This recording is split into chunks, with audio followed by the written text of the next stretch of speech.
For more than a decade, FTI has strived to become the leader in the aftermarket performance transmission and converter industry. We've joined forces with McLeod driveline components under the leadership of Top Fuel Funny Car pilot Paul Lee, and now have a larger distribution network, more resources, and more power. Come see us in the pits and ask how you can join the FTI family. It's not cheating, it is the competitive edge. It's time for an inside look at the most powerful motorsport on the planet. WFO Radio, NHRA Nitro. This is WFO Radio.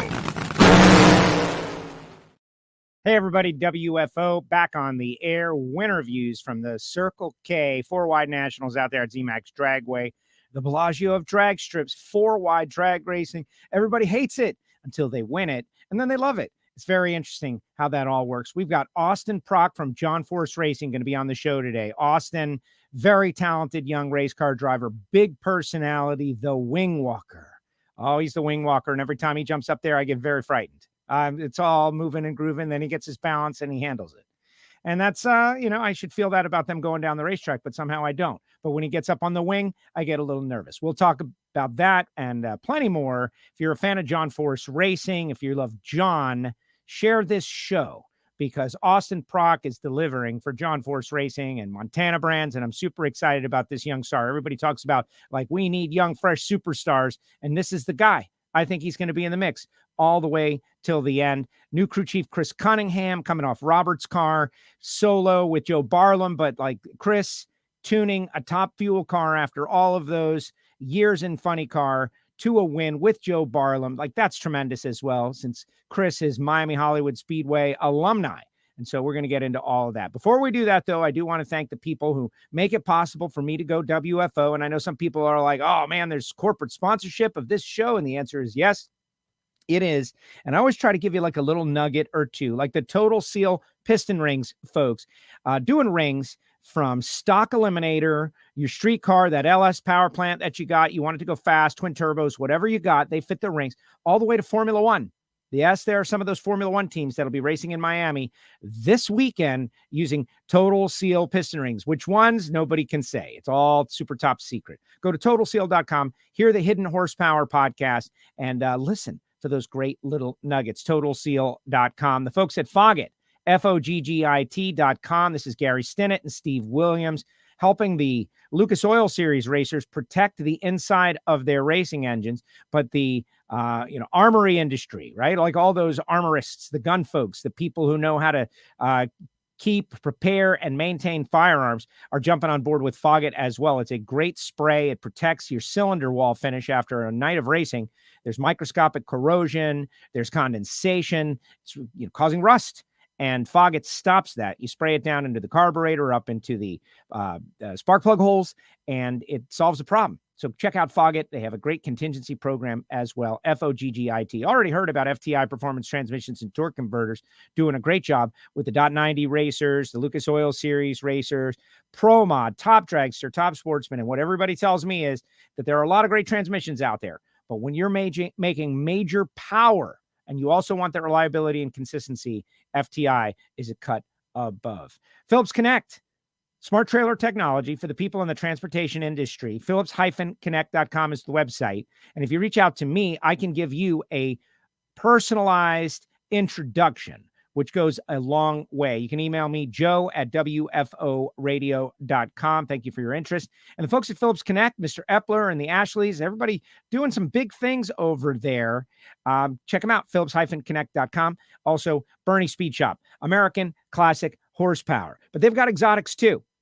If you want to buy a car, if you want to sell a car on consignment, if you want to just do a frame-off restoration of something that is your personal family heirloom and you want it to be as good as it can possibly be, we've now seen Josh Hart's place and spent a lot of time there firsthand. It's pretty amazing. Go to Bernies.com, check out their website, check out their social media. Later on in the show, I'll tell you about Sam Tech, how you can become a machinist. I'll tell you about Frank Hawley. Our guest knows a little something about Frank and how good he is. And of course, Rodax Coffee and Grills.com for the hot sauces, the spice rubs, and of course, coffee roasted fresh per your order. We got a new Patreon show up. Hear it from Heiner. He broke down the Pro Stock win, their first win since 2019. Great stuff. You can check that out on demand right now, only if you are a WFO Patreon. All right, let's go out to, I guess he's in Indiana. The most recent winner in Top Fuel. He joins us now, the wing walker, Austin Prock. What's up, Austin? How are you? I'm doing great. How are you, Joe? Thanks for having me on. Good. All right. So let's start off with what's most important. Every time you get up on that wing, I freak out a lot. Like, oh gosh, this is going to be the time. You pull it off every time. You got that helmet on, you got the Hans on, you're loaded with equipment, you're in the fire suit, you got those boots. So it's scaring the crap out of me. But at the same time, very, stimulating, visually stimulating. Like, that's a good look. You're doing something out of the ordinary. You're doing something different that people can attach to your personality. Like, look at that, man. That is awesome, but scary. Yeah, it's a little sketchy getting up there, especially getting out of a car after going 335 miles an hour. Your adrenaline's going and you're shaking. But luckily, Simpson Race Products has got me covered and protected. And hopefully I never go down, but if I do, I'll feel pretty safe. There it is. Yeah, just keep that helmet on until the very end. And know that at very least, you'll have a viral video out of it. You'll be discussed in all forms of media, not just drag racing media. That may go down as one of the greatest winter circle celebrations if I go down. Yeah, exactly. But don't do it on purpose. We want you to be safe, obviously. And so does Montana Brands and John Force Racing. So this goes back to last year. This success goes back to last year. You go to the finals, you set career best. Tobler goes off into retirement, but Joe Barlam is there and you guys solved this problem. Then at the, during the winter break, John Force Racing, shakes up the Etch-a-Sketch, right? And everybody is moving. Mac goes to Force and Chris goes to your team, and Thomas. Well, we were kind of wondering, like, when you were hinting at it on the show, WFO, we were trying to figure out, like, okay, who it is. And we kind of thought that Thomas going to your team might be the two brothers together. Instead, he goes over to work with your dad. That kind of makes sense, right? Work hands-on with your dad.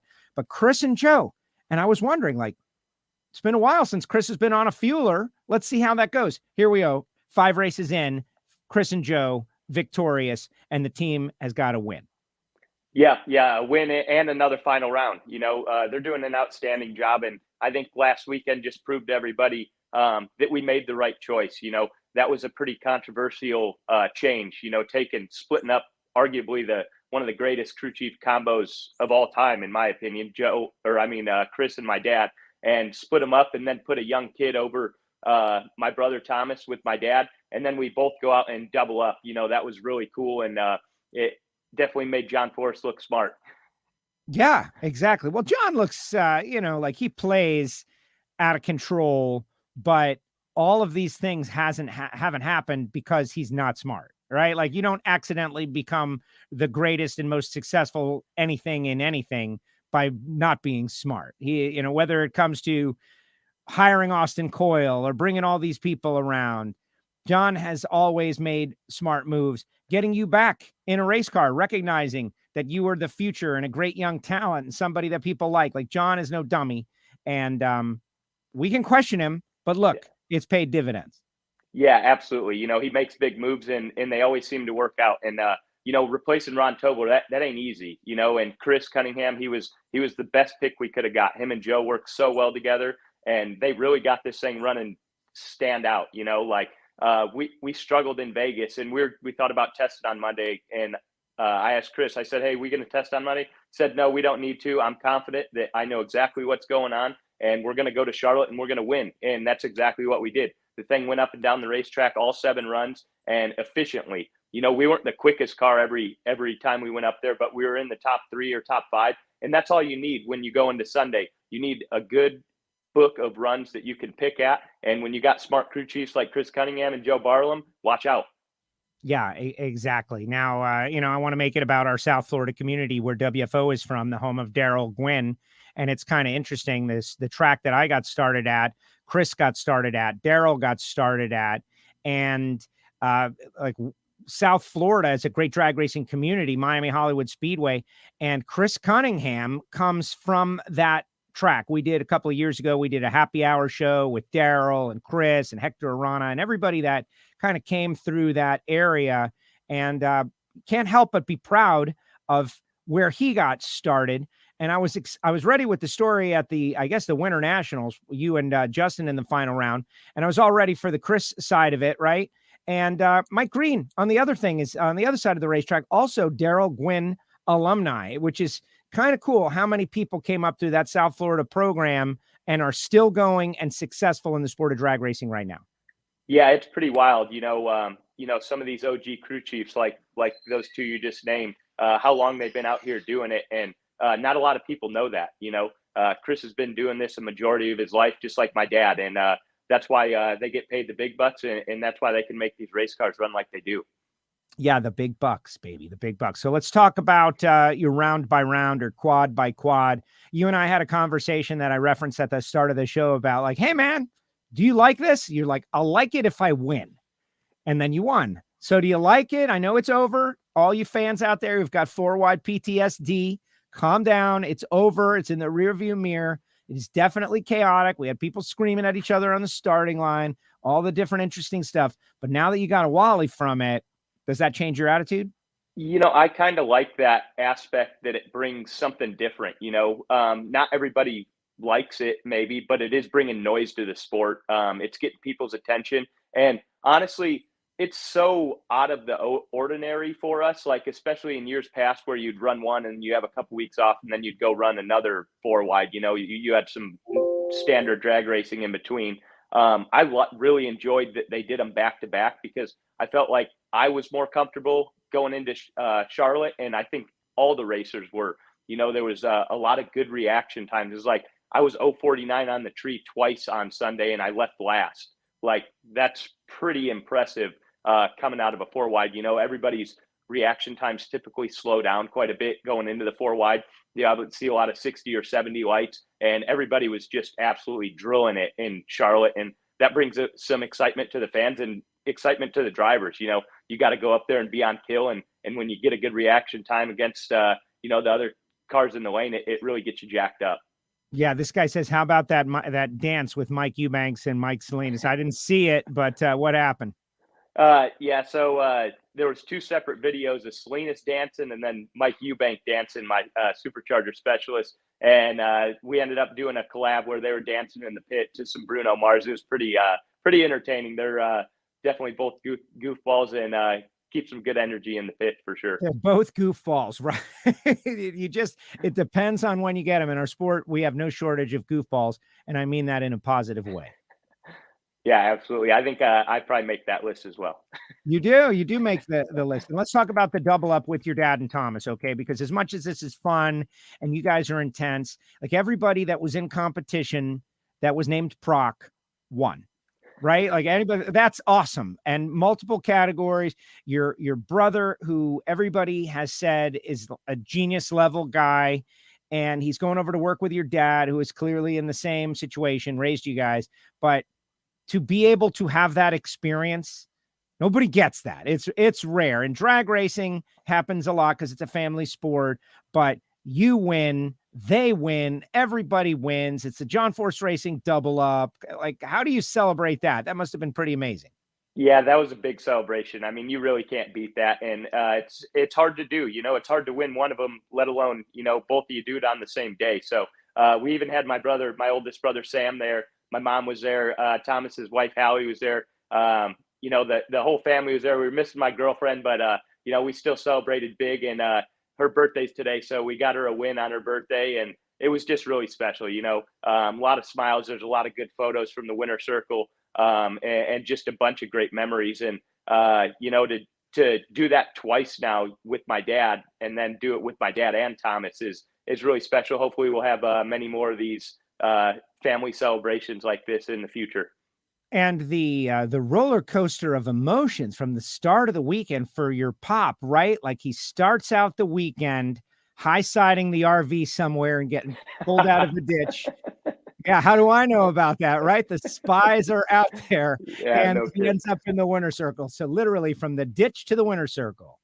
Yeah, no, it's that motorhome. It gives him some grief, man. He has the worst luck with that thing, but they love taking the dogs to the racetrack. And it just brings I think it brings a good mindset for him being able to stay at the track. He can be there late, be there early. And when the motorhome shows up, it might be stressful, but he typically does pretty well. So I'd say keep dragging that sucker out. Yeah. He says, I'm a motorhome mechanic on a regular basis, like figuring out. Yeah, it's on the resume nowadays. It should be. It should be. All right. So let's talk about some quad action. So Brittany was the number one qualifier, but as you said, like everybody was throwing down. It was a downhill racetrack. We were dodging raindrops.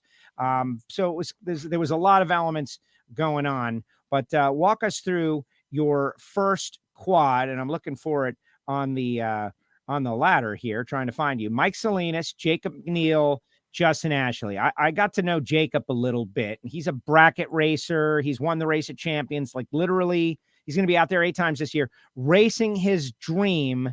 And he gets to square off against you and Justin and Mike, 2 of the best levers. Mike's got a great car. You and Justin have been just banging on each other in the final rounds over the past couple of, 8 or 10 races. It's happened several times. And he just got a little bit amped. That's got to always catch your attention at very least. Yeah, for sure. I had 2 red lights in my quads on Sunday, and they definitely catch you off guard. It makes you want to stand on the gas when you hear that other car fire off, but you got to keep your composure. And everybody did a really good job of that in all the quads. So, but yeah, Jacob, he did a great job that weekend, and I get it. He went up there, he was amped up. He was trying to prove himself, like you said, against 2 of the best levers in the class, and it got the best of him. But he's going to be tough to beat. Those 8 races that he's out there, he's definitely lethal on the starting line. I was looking at his reaction times and just slipped up, but got to put it behind you and just go up there and stand on the gas at the next race he shows up to. But that was definitely a stout first round. Going up there, I knew I had to throw down on the starting line, and the crew chiefs knew they had to throw down on the racetrack, and we did that. We went low of the session with a 049 light and turned on that blinking bulb, which means you got there first. Yeah, most of the time, right? That was one of the challenges. I think the rain maybe got into the light bulbs, and we weren't seeing them as they came on. Sometimes it was like kind of a question, like who won? But in that round, there was no question because you got down the racetrack 68.6, 331, which sets up the second round. Which the way it all worked out, quad number 2, you got Justin again. You guys transfer together, and Leah and Pat Dakin. So you get to run against a legend. I don't know if you had run against Pat. Pat had success in the past, but he is a living legend, Hall of Famer who got called in to jump into that car because Spencer and Danielle had their baby girl. And so that's got to be cool. And Pat was dangerous. He got through the first round and gave it a ride second round. Yeah, I love Pat Dakin. I got a lot of respect for him, what he does with that race car, and just how nice he keeps his equipment and his trailer. Mad respect towards him. But before that round, he goes, "Hey kid, take it easy on me." I'm like, "Me take it easy on you? You take it easy on me? This thing rips over here." And he can be pretty lethal on the starting line. And he was like 65 on the tree and run 77. I got it at the top end. I was like, "Hey, easy there, fella," But yeah, every round was just so tough. Leah's car's been running really good, and she's been doing a good job driving as well. So always fun to race them, and glad we came out on top on that round as well. Yeah, now you're going to the final round, and I was working on NHRA on Fox, so I went over and talked to Steve, and I talked to Joe, and I'm on assignment to try to figure out what's going down in the final. And everybody that I spoke with said, get ready for throw down. It's going to have to be E1 or better, right? Like this is where everyone's at. And Steve was super confident and got it just overheated, I guess. I took off on nothing. So here we go. That second of the 2 red lights. You got Josh Hart over there as well, who Josh is running well, and Leah having one of her best events of the year so far. But the way I figured it, with your 49, 68.4, even if Steve was 30, he couldn't have got around you. And that was, that's how you do it, right? You leave on time and you run, low ET of the round for the win. Yeah, no, that was, it was definitely stout. We won that sucker in style, and, Steve stood on the gas too soon, but like I said earlier, it's so cutthroat up there right now. You have to be, a loose cannon on the starting line. You got to be ready to go. And sometimes you slip up when you're trying to push yourself that hard. It happens, and that's what happens when you're on the razor edge. You see a lot of these race cars, for instance, that rip off 810, 820, 60 foots. And every now and then they'll just blow the tires off at the hit. And that's just a result of being on that razor edge to be that quick. So the things happen. And, one thing they didn't mention on the broadcast at all, you saw a lot of cars getting squirrely, and the racetrack groove was so narrow at Charlotte. It was a handful to drive. You had to have a lot of finesse and not you couldn't get the car, a half a tire out of the groove, because it would start, slipping the left tire and sticking the right and steering you.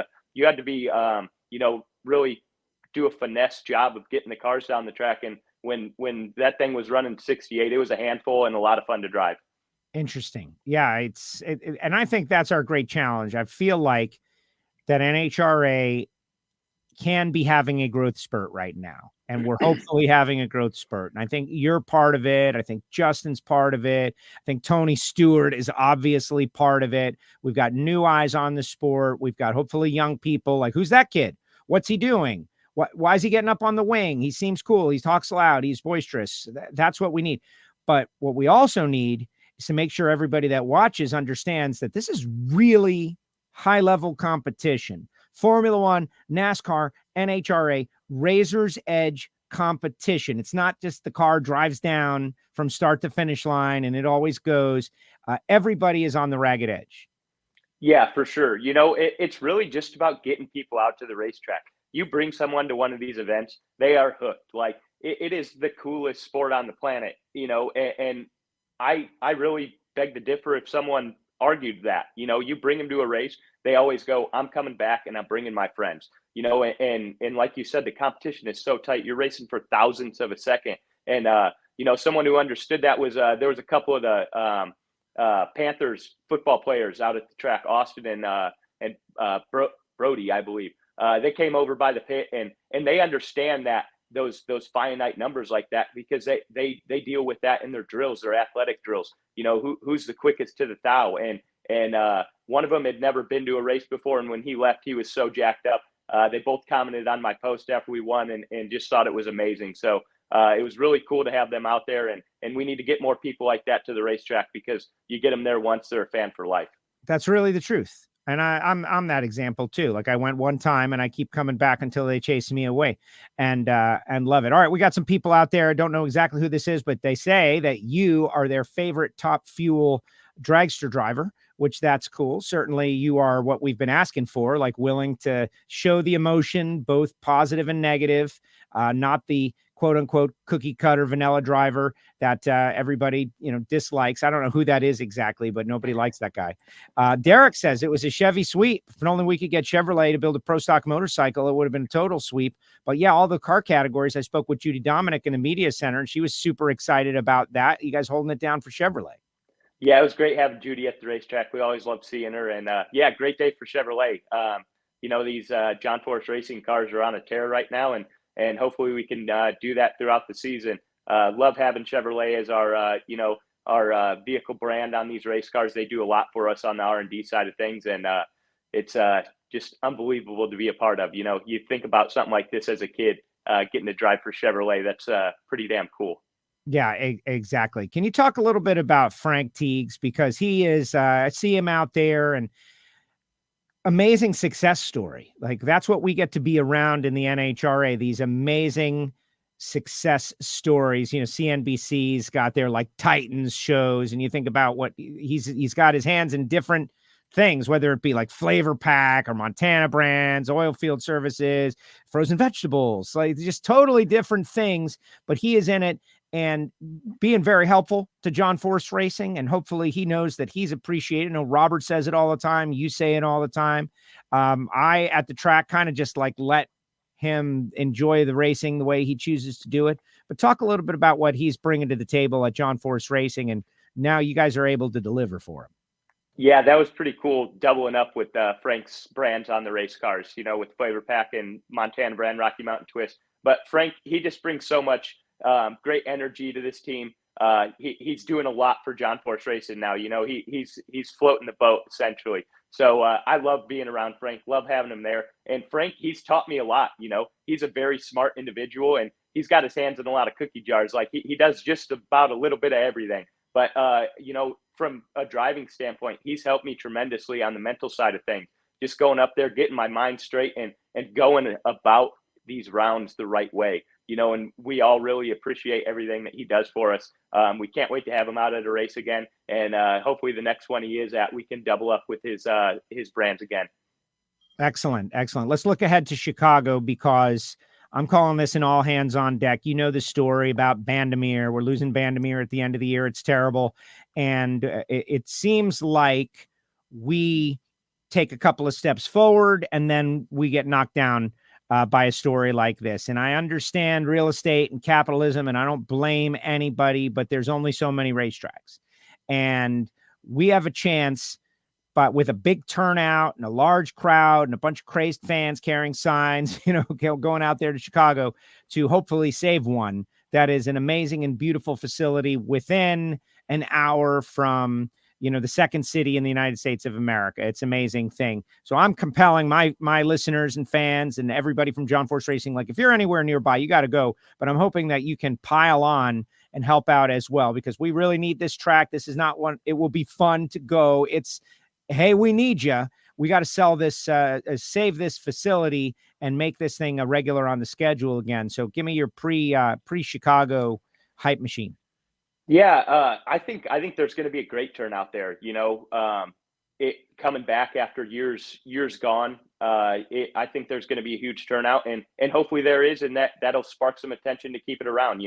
But there's highs and lows in just in life in general. You're gonna have some lows, and it's all about how you drive out of them. So we're losing some tracks right now, but on the other side of things, it might force people to build new facilities, which might be great for the sport. So I'm not really sweating it too bad right now. I obviously hope that Chicago stays around, but I think the sport's in a good place, and it's on a upward climb.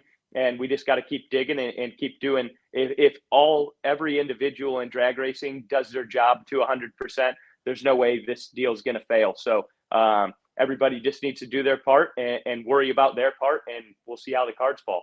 See, I love that attitude. You're betting your life on this. I mean, you could be climbing a corporate ladder somewhere, doing some sort of job. You're becoming a professional race car driver in drag racing. You could be out there in sprint cars still, and going to will it to be successful. I agree. But I also like what you just said. We do need people to try to build some new facilities. Like, I don't know where exactly, but pick the middle of nowhere that's a little too far from the big city. And in 20 or 30 years, it'll be right in the middle of the city and they'll be selling it. It'll be a big real estate investment. This guy, Jim, is going to drive 27 hours to Chicago. Super exciting. Very nice. For that. Yeah, everyone's going to go there. All right. So what's it going to take to win this championship? And are you thinking about that? It's only 5 races in. Why think about the championship? But I've spoken with several racers that are already, we're going to be at Charlotte at the end of the year. We're going to be at Vegas at the end of the year. We're going to be at Pomona at the end of the year. People are already starting to plan their championship runs because they know it's so vital at the end of the year. Yeah, you really have to, if you say you're not worried about the championship right now, you're lying. We made these changes at John Force Racing in the crew chiefs department, believing that this is going to give us the best chance to win both categories, So yeah, obviously we're thinking about it. And even with the countdown right now, as close as the racing is and close as the competition is on the car side and the driver side, you need every round right now because it's going to come down to 1 or 2 points like it does every year. And it's going to be tight. You're going to have to be as high up in the playoff standings when the countdown starts to have a good shot at winning this. So yeah, obviously we're looking at that. And I think we have a really good chance at it. Chris and Joe are doing a phenomenal job. The team's doing great. We have some new kids on the team. They're learning and picking up on it. And it was really cool to get a win with them this past weekend. But yeah, I think we're in good shape. Just got to keep on keeping on and try not to make any mistakes. And, it's already written. We're just along for the ride and hopefully we'll come out victorious. Yeah, well, exactly. And that's a great attitude. And along the while, put on a show for the fans, which you guys are doing, and doing a great job. Dad's got a couple wins. You got a win. Brittany and John, they're going to get wins as time goes by, no doubt. I know they're working on something over there on Grubby's car, which is, that's frightening. Right. Like, yeah, we're working on something that we're going to unleash eventually is kind of what he said. Right. Like we're not there yet. We're going to unleash it eventually. We'll go on the attack. Like what? Your number one qualifier. Yeah, there's been a few previews of that this year already. That thing, when it goes down to the track, man, it rips. And he's going to get that thing dialed in, and it's going to be tough to beat. But, we're right there too. And you get both of these JFR top fuel cars running like they're supposed to. It's going to be pretty entertaining. Yeah, I think so. All right, Austin, I'm going to let you go. Thank you for sharing a little time with us here on WFO Radio, part of the winter view at the Circle K 4-Wide Nationals. Very exciting stuff for the fam. And a couple of weeks off now. What are you going to do with your time off? This Friday, I'm throwing a party for both Robert's team and my team at my house. Just ordered a whole bunch of props off Amazon. We're going to do a Cinco de Mayo / double up party. So going to go shopping today, go to Costco and load up on a whole bunch of steaks, and the boys are going to eat good on Friday. So doing that, and then we got a commercial to shoot with Flavor Pack next week, so I'll be out in California doing that. And so I'll definitely be busy. The boys are at the shop right now getting the thing dialed in, cars all cleaned up, and for going 7 rounds, we don't really have that much work to do. The crew chiefs have been doing such a great job of keeping the parts looking nice. We had the same short block in it since Vegas, and ended up winning the race. So when the car's happy, the team's happy, and we're going to get this thing dialed in and go to Chicago, and we're going to win that one too. Same short block since Vegas, like you rolled out of the trailer Vegas, Q1 Vegas, the same short block? Yeah. That's it's pretty impressive. This thing's ripping right now. We made 7 really fast runs, over 330 miles an hour most of the time, and the parts are just looking primo. So that's something to be proud about, and that's pays dividends in the long run. When this thing's running happy, it's running its best it can be. And kudos to Chris and Joe, man. They're some bad mofos. That's it. All right. You got a message for your fans, everybody out there. What I'm going to do is I'm going to post this in the John Force Racing Facebook groups that I'm just a member unaffiliated with. There's thousands and thousands of John. John has all these fans. Brittany's got a ton of fans, and I think they should become Austin Prock fans, obviously, but them and everyone else. You've got a message for everybody out there. Go for it.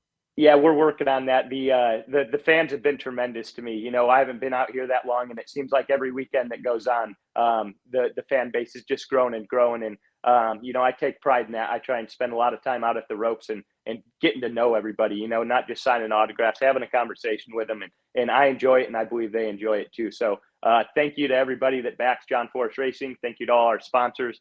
Thanks for everyone tuning in on this deal, shooting me messages. That guy who said I'm his favorite top fuel driver, that's my favorite Facebook account too. So thanks for having me on, Joe, and hopefully we'll be able to do this a couple more times this year. Yeah, and you control it, right? Like you go get 5, you're on 5 times, and then like the third interview, we got to get a little weird, right? Doing game show stuff, Q&A with the fans. We'll have a cooking show or something. Oh, no, we can't do that because the Jasons have already got you on the hook for that. I don't want to steal it. I did. Well, we can do 2. We can see who does the best job. Oh, they would be so mad at me. They would be so angry, the J Squared show, but we'll figure it out. Austin, thank you very much. Have a great day. Enjoy your Cinco de Mayo party. I'm going to be at Formula One this weekend here in Miami. And so you guys enjoy your Cinco de Mayo. We'll enjoy ours, and then we'll reconvene in Chicago in a couple of weeks. All right. Sounds good, man. I'm jealous of not being at that F1 race. So send me some photos and have a great time. All right. Oh, we're gonna party hard, man. We're gonna. I know sure that you'll be doing it too. I love no media credentials. Everyone's asking me like, did you get media? Did you try? No, man. I go there just to like blow off steam as a race fan, walk around and enjoy myself, and watch Ferrari struggle for a podium. It's gonna be great. Right on. Go Fernando Alonso. Right. Oh, there you go. All right. Later, Austin. Be good. All right. See ya. Thank you. There he goes. Austin Prock with us here on WFO Radio. There's a lot of like Formula One, NHRA crossover appreciation that I don't think everybody fully understands because of the ragged edge technology. And that's really what it is. It's ragged edge technology. You go out there, F1, we just need to capture 10% of their worldwide fans to become the largest motorsport in North America, right? The Formula One fans with the shows and the TV shows. A lot of people have said over the past couple of years, NHRA needs a show like Drive to Survive and all of that. And I don't know. I'm thinking now, maybe we need to figure out like what's the next thing. Like the Drive to Survive thing is like running its course, right? Like I started to watch the season. I got like 4.5 episodes in, and then that's when I lost my Netflix password. All right, let's see what everybody has to say out there as we get ready. Your comments on Austin, on Top Fuel, on NHRA, on Hear It From Heiner, the Michael Heiner show we posted yesterday for Patreons. A deep dive into Pro Stock. If you are a Pro Stock fan and you're a WFO Patreon, you have access to Hear It From Heiner, a special show, and we actually allowed the audience to ask live questions in this one too. So it's morphing and changing. It's your backstage pass. It's your VIP to the Get Biofuel team, which is super cool. 7 shows in to the experiment that is Hear It From Heiner. They go on and win the race. We will have Derek Kramer tomorrow, 1:00 Eastern time. Derek Kramer going to come on the show. We're going to hear from the driver. We already heard from the crew chief. We're going to hear from the driver, which is why you need to subscribe and click the bell. Hopefully write us a review. And most importantly, share the show. When we come on, just click share or repost, and your friends will see how cool Austin Prock is, and they will fall in love with NHRA drag racing. And that's how we will grow the show. We will grow the sport. We will grow everything together. And I think it's exciting. And the reason we're doing it and the reason we're able to do it is because of our great sponsors, like people like samtech.edu. This is for the next generation of machinists, of engine builders, of crew members, of CNC machine programmers, of electronic fuel injection tuners. They have all these courses down there at Samtech. This is in the Houston, Texas area. And Brian Massengill is the guy that makes it all happen. So you go to their website, you get their number, you call Brian Massengill, and you told me you heard about it on WFO. Like, hey, Castello told me to call you. What's the story with the classes and the courses? They're approved to train veterans under the GI Bill. It's really amazing. Samtech.edu, training the next generation of vital motorsports employees, whether it be NASCAR or IndyCar or Formula One or drag racing or sports cars or SpaceX or NASA. Samtech can get you started on that road to that career. There's Frank Hawley's drag racing school. Frank was out there at the track. Frank was taking care of a bunch. Cody Crone was out there, and Alexis was out there, and everybody that Frank has worked with. Austin went through Frank's school. He's got people around him that could have trained him up. Why did he go? Why did Brittany and all these people go to see Frank? And it's the mental side of it. Now, for you guys, fans of WFO Radio, I really think that the Dragster Adventure is a great way to get started. First of all, it's very inexpensive. It's a half-day experience. You show up with just the clothes on your back. They provide the helmets and the fire suits and the safety equipment, the dragsters and the track. They provide everything. They travel around the country. Like this program is going around. You go to the website right now, check out the schedule for the Dragster Adventure, and you'll see that they're going to different locations. And you and your friends, you and your best sales guys, you want to reward them, you and your best clients, all of those things. It's a great corporate team building experience. So much better than going paintball or whatever other things people do. Go to frankhawley.com. And again, yes, scream WFO at him. Tell him the guy on WFO told you to call. And then there's Marvin Rodak, 817-924-6821. RodaxCoffeeandGrills.com. Coffee roasted fresh per your order, gourmet next level stuff. Not the stuff that Bonnie buys at the grocery store. The good stuff. Roasted fresh for you. Bang the Blower, WFO Radio Blend, Dr. Congo, which is the Democratic Republic of Congo, but we call it Dr. Congo. There's so many different coffees from all around the world. You're going to love them. And I know a lot of people that have tried Rodax one time to support WFO Radio, call Marvin, that end up buying hot sauces and spice rubs and grills and, of course, coffee. So check out Marvin. If you're interested in becoming a VIP member, the Backstage Pass to WFO Radio, as so many have recently, go to patreon.com/WFO Radio and sign up. If you sign up for the entire season, you will get a free t-shirt in addition to everything else that I send you. the Ignition Show. You get to participate and co-host. You get Monday Motivation. You get to hear it from Heiner. I'm posting pictures up there when I can, and I've got internet access, which is kind of tough. But we love our Backstage Pass, and it's pretty great. It really is. Like the people who care so much about supporting this show. Don't forget our great friends at Foggett, of course, at Phillips Connect, at Bernie's, at FTI, and at Total Seal Piston Rings, Hartford, making yet another final round. The best start to a season that he has had. All right, let's see what everybody has got to say as we get on out of here. This is not a long show. We're going to be back tomorrow with Derek Kramer. So we'll have gotten Austin and Derek on the block. We will get Gage Herrera, on the undefeated Gage Herrera, on the show. And, of course, Robert Height on the show in the future. Fast Eddie says the Heiner view was good. Congratulations on their win. Yeah, Michael Heiner was great. Like, you're going to learn so much because it's very conversational. And there's a lot of digressions into how things work in pro stock. You know, he'll mention the two-step, and then someone says, well, what is that? And he's like, well, and you're going to get really in-depth details on pro stock cars, instant center, chassis dynamics, the thought process of what goes into pro stock and why so many love it so much. Yes, they don't go 330 miles an hour, and I know they don't have 10-foot flames coming out of the headers. That's all true. But to win, you must be very precise and very talented and very good in many different facets. Daniel says, Joe, I know you're excited about the TV deal, but we're missing you in the booth.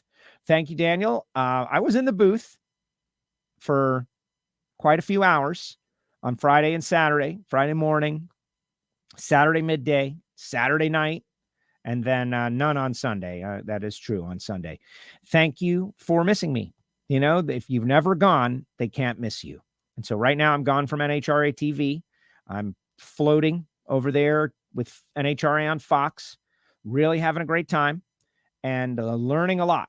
Like, what is different about that job as opposed to what I do on NHRA.tv? And the answer is less words, fewer words, but every word must be very impactful. Whether I'm telling a story, I might have 18 seconds to get in 2 minutes of information, and I got to figure out how to do that. It was fun, though, working with Brian and Tony and Bruno and everybody behind the scenes in that TV compound. It's great. And, you know, there's a lot of effort that goes into it that I know most people have no clue about. So I'm going to do my best to make sure everybody understands. But thank you, Daniel. Appreciate it. Okay, Captain Lucky 23. I totally disagree with what you're saying.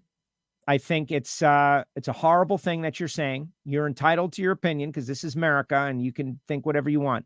But why are we replacing anything? Why are we replacing? Why aren't we just adding, which we have? ProMod is now on the TV show. ProMod is great. But I love Pro Stock. There's more people in the grandstands for Pro Stock than any other category other than Top Fuel and Funny Car. Why are you so anti-Pro Stock, Captain Lucky? Why do you hate naturally aspirated engines? Why do you have a problem with the people who work so hard to make it happen, Captain Lucky? What is your beef? That you want to take away these people's livelihoods, that you want to take the food out of the mouths of their children, Captain Lucky? Why do you hate Pro Stock, Captain Lucky? What's with this emotion? Can't you just have both? Replace. Don't like that word. Going to miss saying hi to you at Indy this weekend, Lauren. Yeah, you're going to be up there for the whole, what is that? Cletus? Yeah, it's got a big name, but Alcohol Cars is going to be there, and everybody should be out there. It's really what you should do.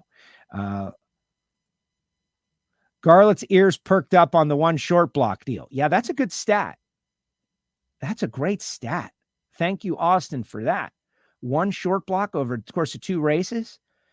And I think this is part of something that NHRA should be celebrated for. Look, more people are like, one short block? And that's why he dropped it out there. The longer the rules stay the same, the more refined the tune-ups can become. And hopefully, the fewer explosions and disastrous oil downs we have. That's a crazy stat. Bob Cole. Forces reality show was fun, but then we lost Eric. I think it's worth trying again. I don't know. You capture lightning in a bottle once. That was certainly great. Driving Force was great. But I'm a big believer in you don't go backwards. You go forwards. And something, worked, and maybe you can capture it. I do think there should be a reality style show. And by reality, I mean documentary style show that showcases what I get to see and what Austin gets to see. The behind the scenes nature of NHRA drag racing. Because there's so much greatness that when I come on WFO and I tell you there's greatness, guys, and you hear this voice and says greatness, but what does it really all mean? But if you could see all of that, the back and the forth and the fun, and it's intense, but it's also, there's a lot of fun and clowning around, and it's a perfect balance of razor's edge competition, mutual respect, acrimony, anger. It's all in there, and people would love it. But those shows cost a lot of money, and you got to produce them rapidly. And, Drive to Survive is a very unique thing. But yes, Driving Force was really good. Yeah, everybody's like, same short block. What? That's really hard to do. All right, let's see if this guy has responded to my attack of his attack. Where's the beef, Captain? Or everybody's hanging. Okay. There's imports running faster and quicker than Pro Stock. Yeah, that are lighter and boosted. You've got 2JZ engines running in the 5s. But they are less impressive. And that's where I really believe it takes the intellect and someone explaining it. The Pro Stock engine is one of the most refined and technologically advanced engines on Earth. It's naturally aspirated. It does not use a super fuel that carries its own oxygen, and it does not have a power adder. And somehow it makes nearly 3 horsepower per cubic inch. That's amazing. Now, the number on the scoreboard, you're right. And I do believe that it would be a good idea to give Pro Stock something that would enable that number to come down from 650s, 640s to something else. And I've been asking that question because of fans just like you, Captain Lucky. And hopefully you realize when I attack you, man, I'm just being sarcastic. I don't really think you're entitled to your own opinion. But you're right that the elapsed times are stagnant. But you added a 10.5 rev limiter, and you added fuel injection, and you're picking up the air from down low instead of up high. And that rev limiter deal, they were spending them 12,000 RPMs. Now they can only go 10.5. They're going the same ET, which means they picked up. But for me to expect people to understand all of that, there's quick and fast, and then there's quick and fast for the rules that they're working under. And that's why Stock Eliminator is great. You see a Stock Eliminator car, McNeil Freeman's V Stock, and it runs 14s. And you're thinking to yourself, well, that's a 14-second car. That's slow. Yeah, but for a 6-cylinder 4-door Caprice, that's lightning fast. So you have to understand what was it and what is it doing. That 2JZ that ran in the 5s, that's wildly amazing. But it does have power adders. Who knows what kind of fuel? Who knows what the car weighs? I know what a Pro Stocker weighs. It weighs 2,350 pounds. I know it has no nitrous oxide. It has no supercharger. It's got nothing other than the barometric pressure of the earth and the weather, along with some racing gasoline from Sunoco to get it down the racetrack as quick as it does. And you spend a little time watching Top Sportsman, you will see a 700 cubic inch engine with nitrous oxide run slower than a Pro Stock engine. So yeah, the ETs are slower, and I would love for them to get something that would enable them to change that. But you got 23 cars showing up, and the racing is closer than any other category for the most part, and the driver has the most input of any category, including Pro Modified, where they're leaving with the trans brake button and, kind of just guiding the car down the racetrack, which is very hard. I'm not saying anything negative about anybody, but yeah, they are much faster, but not that much faster. 0.7 of a second. 650, 580, 570. Considering, I still think the Pro Stocker is very amazing. Yeah, it's called Cletus and Cars. And shout out to Tony Electric Boogaloo. Yeah, no, they're going to have the alcohol cars up there at Indianapolis this weekend, and everybody should go. Everybody should go. Should be called Elite KB Stock. What's your beef there? What about Chris McGahey? What about Frank Iaconio Racing Engines? What about all of those things? It goes in cycles. A few years ago, were you complaining about Don Schumacher having half the field? Like someone's always going to complain about something. Go beat them. Go beat Elite. And what about Titan? There was a merger. Like people are no one changes their mind ever in the world anymore. They will just fight to the death to say what they want to say. I think the fact that there's 23 cars in the category is pretty amazing. A quarter mile category where everybody is separated by about 0.05 of a second. Pretty amazing. I still like that. I still have NASCAR friends that think you need to buy a pit pass. What, at drag racing? Yeah. We can only communicate as much as we can communicate. Right. You're missing two. Iaconio and Southwest. We talked about it with Michael Heiner about Frank Iaconio and how amazing he is doing as kind of a one-man band. All good, still a fan of yours. Likewise, we got to have this kind of pushback, right? Like without you pushing me, I don't get to make the points that I think are valid to people. Like these cars are amazing. They're amazing for what they are. Not sure we want to see Pro Stock go any faster than 630s. With the limited downforce, they would be a handful. Well, you can always, increase that wicker, but there's a big difference between 650s and 630s. Like I would just like to see the number pick up the pace a little. You got Top Sportsman cars running 610. You could always add a little downforce if you needed it. Weight, 2,100 pounds, and it's only 321. Like, the 2JZ? Yeah. Well, if it was 2,100 pounds, right? I'm talking about that Mastermind car that I saw in Orlando go 560 at 270 miles an hour, or 260. And I'm thinking about Kenny Bernstein at the Gator Nationals doing those numbers. And now a door slammer is doing it. Brian Loans is even flying in for the Cletus and Cars event. Well, he's been involved behind the scenes on that deal in many different ways. Brian does a lot of behind the scenes stuff to help improve drag racing that I don't think people get to know about. But that's how you know it's big. When Brian Loans gets on a plane, it's big stuff. Yeah, see, you say it's just boring. Next race, but it's not. You just don't know what you're looking at. And I mean that in a very positive way. I mean it in a positive way. Next time we're at the track together, you come find me and we'll get you up to speed. It's not, how could it be boring? You got drivers in there cutting 00 lights, shifting gears. If you miss the shift by 10 RPM, you're in the rev limiter. You've killed the run. You've ruined it for your team. 212 miles an hour, faster than a cup car will ever get at Talladega. Over, 2.5 miles. They're doing it in 1,320 feet.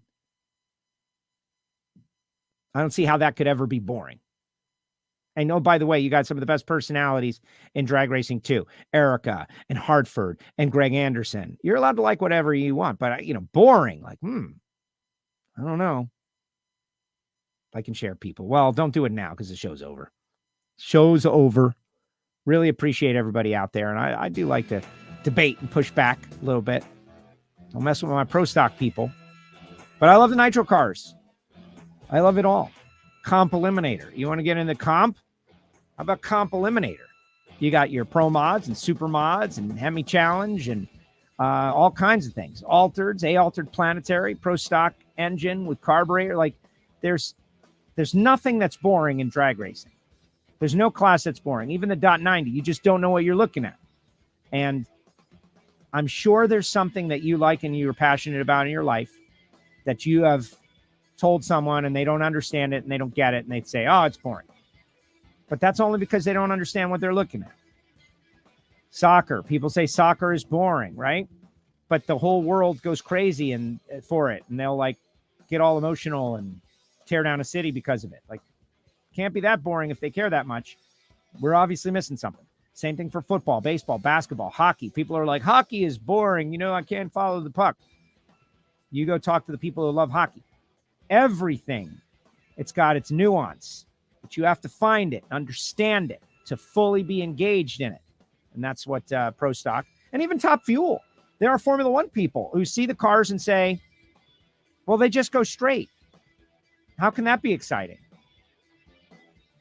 And people like us are like, what? Like they're accelerating 0 to 330 miles an hour in less than 4 seconds. Like, how can that be boring? Well, they're just going straight. How hard could that be? Are they right? They're not right. They just don't know. They're not dummies. They're not stupid. They just don't know. They're ignorant of the details that we all appreciate. Lauren loves Austin Prock. And that's what we try to do on this show. We try to showcase all that stuff. All right, guys, remember, Derek Kramer. We'll ask Derek tomorrow to try to answer your question. We'll see. He's a very smart guy. See what he has to say. Tomorrow, 1 o'clock, Derek Kramer. In the meantime, check out the archive. Reinhart, Ignition, it's all there. Tony Stewart's there, too. WFO.